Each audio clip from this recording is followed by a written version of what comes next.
Welcome back. On this day in history, though, you see it on the banner there, Happy Halloween. That's because over 2,000 years ago, the origins of Halloween were celebrated, I believe, in Ireland. Now to modern American history. In the 20th century, on this date in 1968, President Lyndon Johnson announced a bombing halt of North Vietnam. In 1864, Congress admits Nevada, the battle-born state, as our 36th state. And in 1776, King George III speaks for the first time since independence was declared by the American colonies. In his address to Parliament, the King spoke about the signing of the American Declaration of Independence, and he acknowledged that all was not going well for England in their foreign war. He called out the leaders of the American Revolution by name and said, quote, "For daring and desperate is the spirit of those leaders whose object has always been dominion and power, that they have now openly renounced all allegiance to the crown and all political connection with this country." King George III offered that response to the signing of the Declaration of Independence. And that is the subject of today's Let Freedom Ring.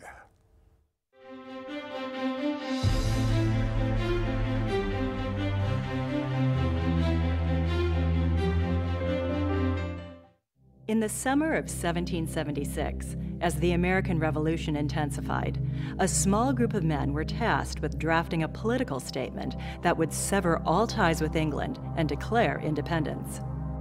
The group included John Adams, Benjamin Franklin, and a 33-year-old Virginian named Thomas Jefferson. Jefferson, the youngest member of the Second Continental Congress, was not known as a great speaker, but what Jefferson could do was write. Jefferson rented a room in Philadelphia, not far from the building we know today as Independence Hall. Each day, he rose at dawn, made tea, and began to draft one of the most important documents in our nation's history. Jefferson reflected on ideas about individual rights and the relationship between the people and their government. He drew inspiration from his own draft of the Virginia Constitution, from George Mason's draft of Virginia's Declaration of Rights, and from the writings of English philosopher John Locke. The final document, the Declaration of Independence, was one of the most consequential political statements ever written. It declared, "We hold these truths to be self-evident, that all men are created equal, that they are endowed by their Creator with certain unalienable rights, that among these are life, liberty, and the pursuit of happiness." With these words, the Founding Fathers declared that our unalienable rights come from our Creator, not from a king or government. Congress approved the Declaration of Independence on July 4th, 1776. I'm Callista Gingrich, and this is Let Freedom Ring on Newsmax TV. From history to the here and now, pleased to be joined here at the anchor desk again by Ed Berliner to talk about what he's got cooking for Newsmax Prime tonight. In honor of Halloween, people who have masqueraded as actually knowing what went on this weekend with regard to a certain FBI director. Along those lines, America finds itself gripped tight in the clutches of what some might consider the anticipated, others might consider the dastardly October surprise. The controversial, some would say incorrect, others would say completely necessary, revelation from FBI Director James Comey that he sent an ambiguous letter to congressional leaders telling them that agents had discovered new emails that may or may not be connected to their previous Hillary Clinton email investigation. Please hold your confusion that has wrapped itself around the current election campaign phase. Another level of doubt has been cast on Democratic candidate Hillary Clinton. Her emails, those of her trusted assistant, Huma Abedin, and if there is any connection with the lot. And Republican candidate Donald Trump was not about to let this latest news sit for very long without pouncing over the weekend. Now it's reported that the Department of Justice is fighting the FBI. That's because the Department of Justice is trying so hard to protect Hillary Clinton. Later tonight on Newsmax Prime, we will focus on where the phrase October surprise actually came from, and some interesting facts about what, if any, changes they truly create this close to Election Day. And JD, I think that's what a lot of people are always focusing on, because now you have an October surprise. What does it actually do from here on out, so close to the day we cast our ballots? We'll 8 days away. Look forward to it. 8 o'clock Eastern, Newsmax Prime. We delve into political etymology Were it political entomology, the study of bugs, some might say that is Some would closer say it's to pretty politics. close, actually, Yeah. close to politics. Very That's nicely right. done. Thank you very much, sir. That's tonight, 8 Eastern on Newsmax Prime. Look forward to it, Ed.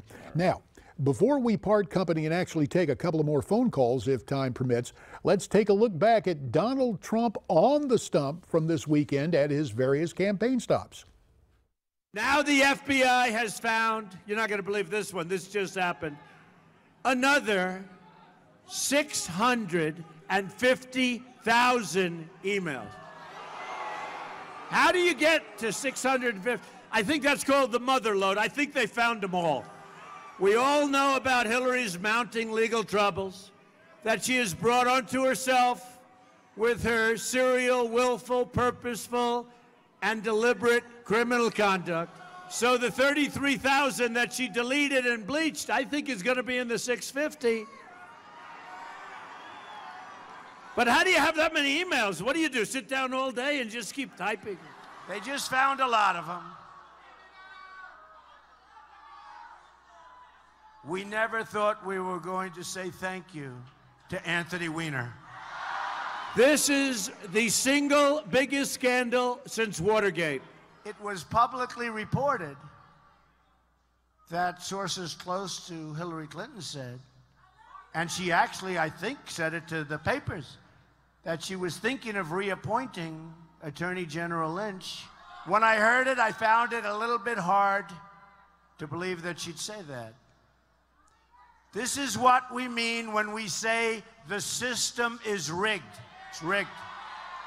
Hillary Clinton is not the victim, by the way. She's not the victim.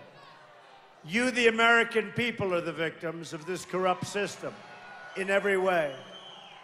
And this is your last chance to change it. I really believe this. This is your last election where you're going to have a chance. I want the entire corrupt Washington establishment to hear and heed the words that we, not me, we are all about to say.